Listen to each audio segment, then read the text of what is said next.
The Empowerment Show aims to equip individuals with the necessary tools, knowledge, and confidence to make informed decisions and take control of their lives.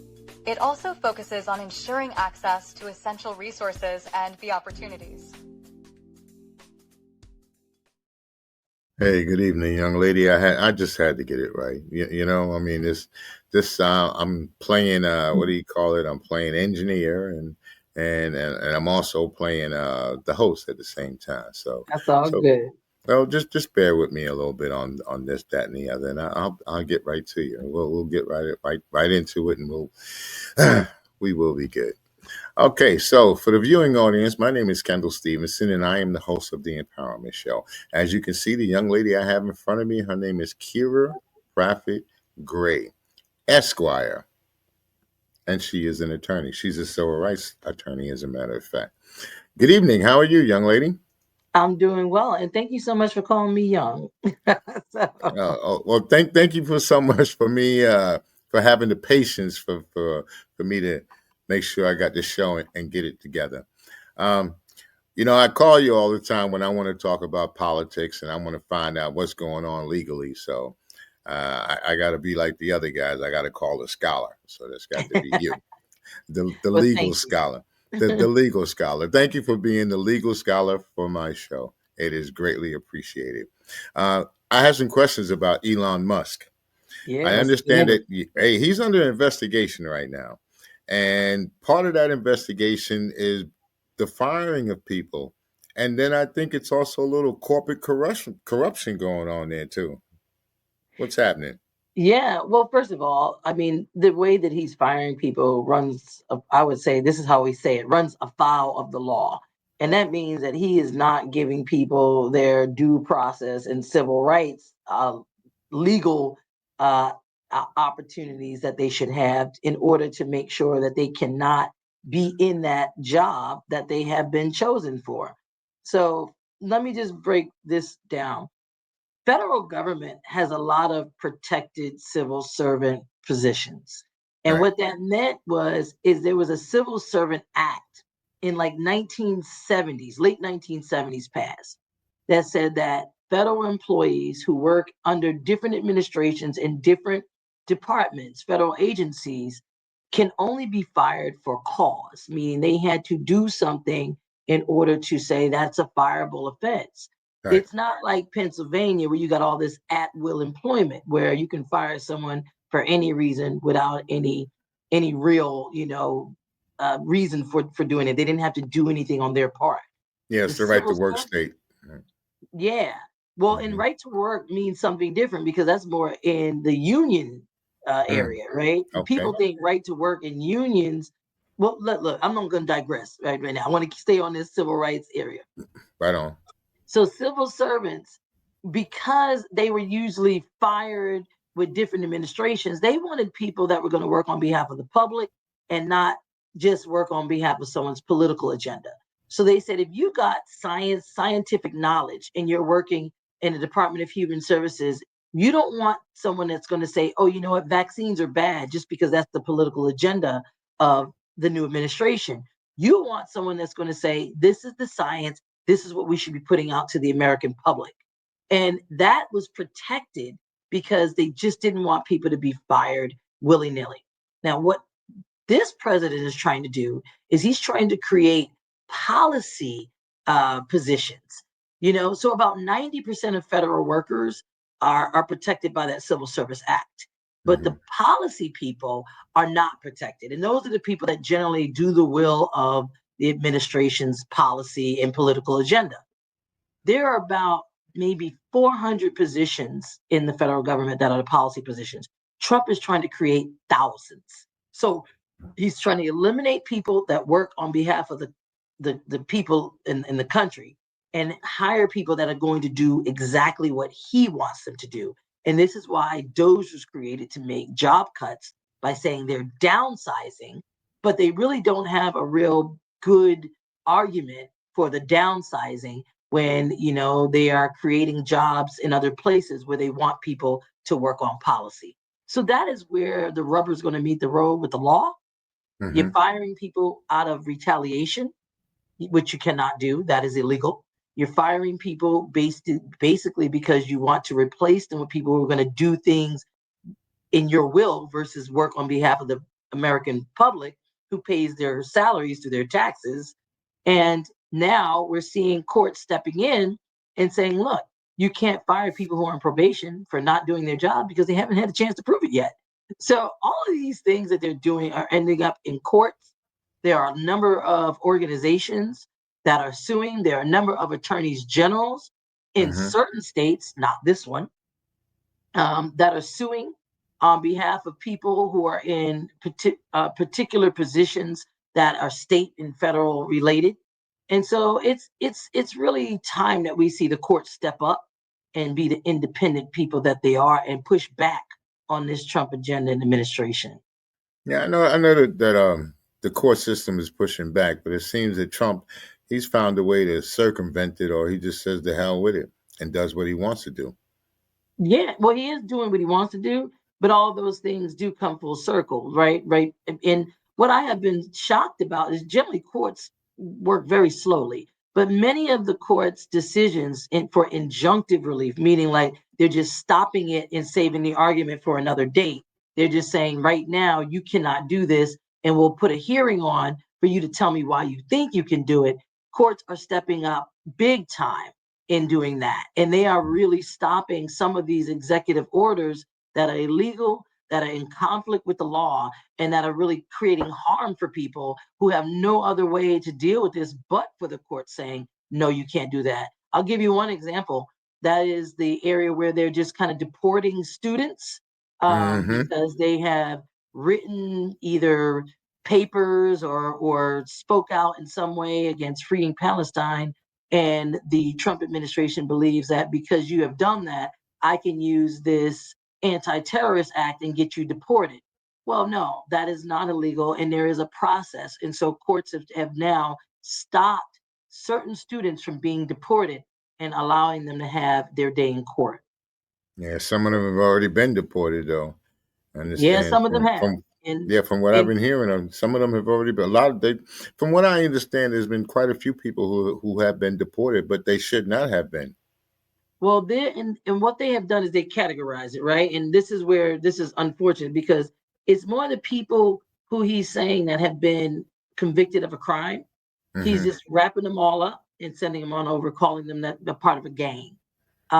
But some people who are in that wrap around or wrap up deportation are actually not a part of the gang. And so there is no way of knowing who is and who isn't because we don't even know how they're getting their intelligence saying that these people are parts of gangs. There's not transparency around that process. People are being deported and they have no opportunity or access to a court process that will flush that stuff out. And that's the problem with what they're doing right now. Yeah, well, it's coming back on them down in Florida. What is it? They voted. They want to vote for child labor to bring back those child labor laws. So, what do you think they're going to do with those kids? You figure even the kids that are in juvenile detention, so they'll probably put those kids out to work and they'll work for free. Along with the penal code system, they'll take who's ever in there in the prisons in there, and along with the kids, and they'll have them out there in the fields. Now, unfortunately, if that does happen, the people that's going to be affected the most are people that look like you and I. Yeah. You know what the bigger picture of what's going on here, Kendall. So remember in Trump's speech, and he talked about how migrants were taking these black Black jobs. jobs. Remember that? Now, Yeah. look who's being deported, and look where there's holes being left open. And so Hmm. many of those jobs are very, very low wage, low end jobs that I'm sorry, many people are aspiring for higher wages and better jobs who live here in America and want the part of the American dream. Well, now that people are being deported so massively, it's leaving open a lot of holes. And guess what? Guess who's going to fill them? The children, the people that Hmm. can now work for cheaper, who are younger. And that's what they're trying to do. They're trying to Along, make sure, yeah, yeah, along with the poorly educated. Remember that? I love the poorly yeah, educated. So you yeah, look at what he's doing with the education department. He wants to don't want to fund it anymore. He wants to close it down. So if you do that, that means a lot of people that are impoverished and that can't afford to go to private schools, or maybe they won't make it into charter schools, and so they'll be left to the wayside, and they'll be the ones that put out in the fields to work for the labor. That's what I think that is Yeah, being created. yeah, but you know what? The federal government, and I'm glad you mentioned the Department of Education, because we have to make sure that people understand why that was created. That was created so that federally there can be a floor of what equal access to education should look like, Hmm. because each state was going to treat it differently depending upon their politics, depending upon their government, depending upon what way they sway. When schools were supposed to integrate, trust me, many states still did not do it, even though that was the law. It wasn't until the federal government had to create the Department of Education to put sanctions on states who are not providing that equity and equal access, and to make sure that people who are suffering from disabilities, who had learning disabilities, who had Hmm. uh, English as a second language, and women were provided equal access to educational opportunities, because that wasn't always the case. But for the federal government, we wouldn't have a baseline of what that looks like. If you Hmm. start now telling states, you choose and decide what you want to do, then we're going to start seeing unequal access to education.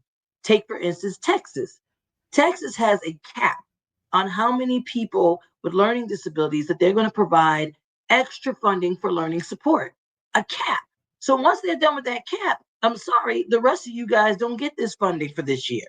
And that's Mm. not what if the federal government goes away, individual states are going to be making those decisions on who gets education support, who gets resources, and who doesn't.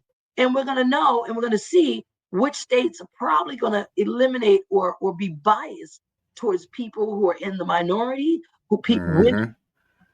and of course those who they do not think should be a part of our school system, the LGBTQ communities in those states where that want to make sure that those uh, individuals are separated from individuals who they deem are, born correctly. Well, I could tell you it's a good thing that we live in Pennsylvania, but because we got Josh Shapiro, and then we have Tyra Propes, and we have Maureen Madden, and we have Tamiko Patterson, and then we have Yeah, you. So we have a lot of fighters here that are making sure that things are going to be taken care of. That one majority vote right now, one majority vote in the House. All right, I just got to run through a little commercial, so just bear with me for 1 second. All right, here we go. yeah. This is a commercial from the Wolf Pack. Ain't this what they've been waiting for? You ready? Uh, I used to pray for times like this, to rhyme like this, so I had to grind like that, to shine like this. Hold up, wait a minute. Y'all thought I was finished? When I bought the Aston Martin, y'all thought it was rented? Flexing on these, I'm like Popeye on the spinach. Double M, yeah, that's my team. Rose, the captain, I'm lieutenant. I'm the type can the mean cast and grind like I'm broke. That Lambo, my new, she'll ride like my goat. I'm riding around my city with my hands on my toes, cause these want me dead, and I gotta make it back home. Cause my mama need that bill money, my son needs some milk. These try to take my life, they around, get killed. You around, you around, you around, get smoked. All right, well, that was the Wolf Pack, and that's for the apparel, that Wolf Pack apparel, that sporting apparel. You like it? I Check them like out. it. Well, you like it I too. like See what they're talking about. I mean, I thought I thought it was a little crazy, but I'm a maturing man, so Well, my But son used to play for Wolfpack. the wolf pack. I am a wolf. I'm a All part of the wolf. I'm a wolf. My family calls me a wolf. They say that I'm the wolf, so I'm already a part of the wolf pack. right. Um, yeah, but I thought the commercial was pretty good. But let me get away from there and let's get on back to Trump and Elon Musk. They call him Elon Muskrat. Have you heard that phrase? They call him I the elongated muskrat. Right, right. I have not heard that phrase, but I'm all for it. Oh, Trump is the puppet, and the other one is the muskrat. Is So that right? it's funny. back in the 80s when I was in the military, Russia, we were not friends with Russia. When did we decide to become, I don't know, comrades with Russia? We saw that in the first term. This is not a surprise. We knew that this is who Trump was cozying up to because he admires this guy, the way he runs his country as a dictator, the way he makes sure that nationalist culture stays intact, and anyone Mm. who is bucking against that type of uniform culture that was supposed to be, the reigning of supreme and that of that land, you'll never be able to infiltrate that over in Russia because he would never have people of woke culture coming in and taking positions of politics and things like that. And I think that's something that Trump admires and feels like should be happening here. And it's not, I don't shouldn't say I think he said it. He has said he admires him and he admires him for all the reasons that we're seeing right now. Trump Mm. believes that this is a white nationalist founded nation and it should stay that way. And it's not going to be infiltrated and watered down, and resources are not going to go and be allocated to people that are first not that white nationalist dominant culture. Yeah, white supremacist, white supremacy. Supremacy is Okay. is that's exactly the definition of it. Well, When you know where that comes from. That comes from back in the day when they talk about we the people, and they speak about the Constitution. I don't think they included people like you and I. I don't think they you know included they completely the did. native. They didn't include any people. So they were talking about the rich white landowners. That's who they Right, were talking about as far right. as giving any power to. Now, people interpret it the way they want to. We've gone down that road, and now we say we the people. We talk about all of us are being trying to be inclusive. Wow, how about that? We try to be inclusive. That's not a good thing for the white landowners, the rich white landowners, because if we all come together, we'll start to think. I don't know, like what's that brother's name?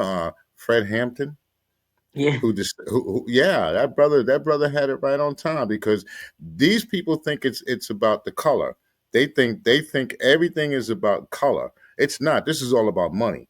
This is all about how much money they can take from I don't know, Social Security, how much money they can take from your Medicare, how much money they can take out of the educational department, all, and so that they can take all these billions of dollars and give it to their billionaire friends.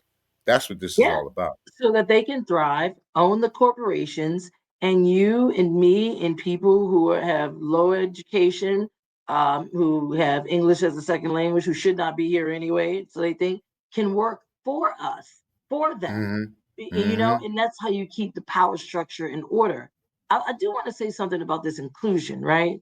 Because it kills me how everyone acts like we're such an inclusionary society when you're talking about diversity, equity, and inclusion. We're not an equitable society at all. You can Mm-mm. be included as long as you assimilate into my understanding and awareness of what my cultural norms are. Once you fall outside of that, I'm not going to provide resources for you to grow that notion that you can be different than what the supreme culture is. And Mm. that's where and when you say white supremacy, that's the supreme culture here. Mm. That's just it. God forbid we celebrate Kwanzaa And you know what? or, Many Black of the History supreme Month. cultures make a lot of money off of that too. Hmm. Juneteenth, you walk in any Walmart, they got all kinds of Juneteenth celebration, displays that you can buy. There's a lot of money to be made on these holidays. And I really wish that some of the African American brothers and sisters would partake in that. There's a lot of entrepreneurs, and they're making the sweatshirts, they're making the t-shirts, they're making all kind of things but they're not making stuff that look like for us. There are a few. I see them online. They got the Right. little hoodies, and they got the Martin Luther King on the front, or they have the different African symbols on the front. But we could be in those stores too, selling our merchandise as well, right? Right. Right. Mm-hmm. Well, I mean, I'm all for all of it. Mm-hmm. All of it, because I do think that we definitely need access to the loans. We need access to the investment grants. And those are some things that we're going to be seeing too be really scrutinized and cut back. because there's not going to be enough pie for everybody, right? So when you're starting to pull money from the Small Business Association, the SBA, that usually grants under the Biden administration, that SBA, Small Business Association, which was an agency under the federal government, made sure that there was earmarking for grants and loans for minority-owned businesses, because they knew that those businesses would not thrive without an opportunity for some equity in resources, because banks were not there and available to them like they needed to be. And they just didn't even have they never met the same standards and criteria. I was reading an article the other day, and I was looking at how many big companies are still able to access funding, even when they're operating in the red, even when they have lines of credits that are maxed out, even when they've closed down and reopened under another name, but still the same company, right? But small businesses, minority-owned businesses, were getting far too much scrutiny for getting access to loans and lines of credit based on things that they wouldn't even hold accountable to the larger businesses and organizations. And so there was such an inequity in how funding gets distributed for people to keep a business, grow it, and thrive. And so we needed this Small Business Association to make sure that there was a grant opportunities for people to get started and build their resources and build their business brands, so that they can do things like marketing and promotions and creative lines of product like you're talking about. But that is going to be, because you're taking DEI out of everything.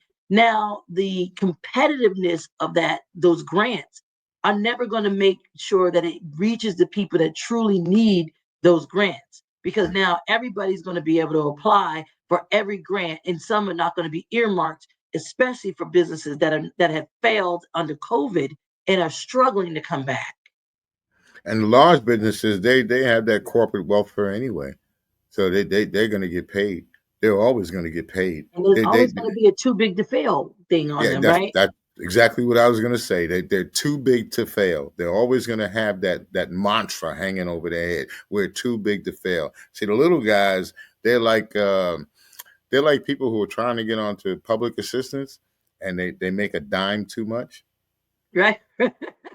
That's kind of what they're like, because they're not going to. They're never going to get what they should get as far as the loans, and Right. going to keep getting turned down, and on and on and on. So that's what they are. They're that person that makes 1 or 2 cents, 10 cents too much in order to receive that money. Right. You don't make enough to get everything, but you don't make it. You make too much to get anything. Yeah. So I feel like that's been me. I was the first in my family to go to college and law school and all that stuff. And I finally thought I made something out of myself, right? And so by the time I got a salary that looks on paper looks pretty good, here go the student loan people. Well, here's your new adjustment in your student loans. And you know what? You actually don't get any breaks on your kids' tuition for college, because you make just enough not to get any kind of Pell Grants. So now it's like, even though we make stuff, we have to pay so much out because we don't get it. We don't qualify for anything. We're back at square one. And you don't think that's a deterrent by design? I think that's a deterrent. I think it's by design. I also hear, you can hear around people that tell you, well, college is not for everyone. And I really hate when I hear that, because they don't say first, why don't you try it first and see if it's something that you like? It's more or less they give you an excuse to say, well, I'm not going to go. And the first thing they say, well, it's okay. College is not for everyone. We do need people, higher education. We really need it. Well, that door doesn't need to be closed to us. It does. We need that door open. Higher education, it provides us with people like yourself. It provides us with people like, I don't know, Jasmine Crockett, my girl. She's whoo. She's Can we talk about her? Right on. I love Jasmine Crockett. I donate to her monthly because she needs some support. She is out there fighting the fight, saying the things that no one wants to say, but everybody's thinking. And he's doing it boldly and fiercely against an administration that has done it and continues to do it with impunity.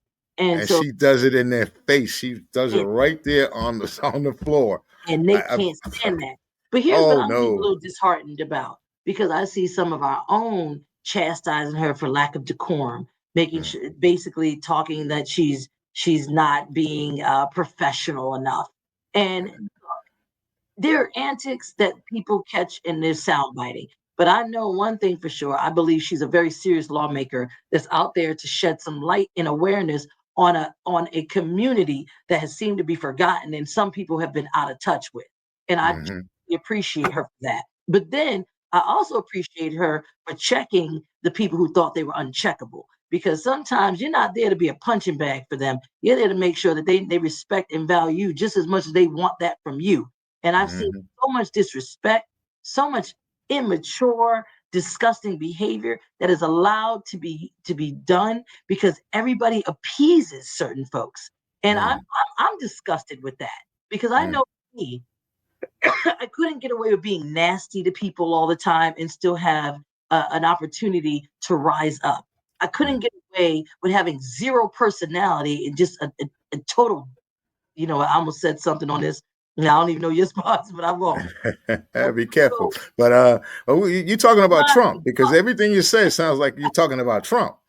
Yeah, 34-time convicted felon, right? He's a sex abuser, convicted sex abuser. He's a failed businessman. What did he? What did he have?